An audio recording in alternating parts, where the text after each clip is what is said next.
আমি একটা শক্ত কথা প্রতিদিন বলি, অনেক ধনাঢ্য ব্যক্তি, সম্পদশালী ব্যক্তি আখেরাত বলতে বুঝায় কিছু দান সদকাকে। শুধু এই একটি আমলকেই বলে। বছরের পর বছর সুদ খায়, সমস্ত উপার্জন সুদ, হারাম।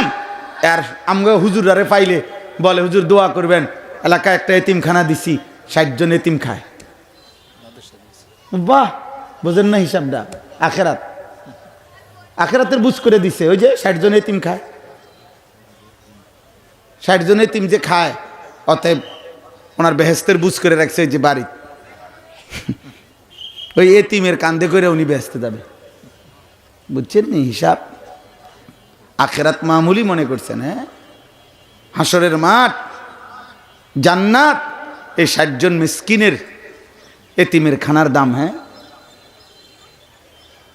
না না, এটা তো একটা আমল।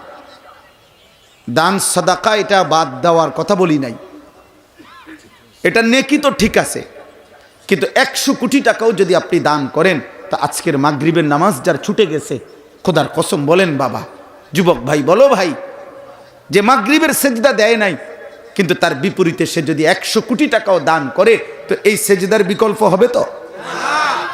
তাইলে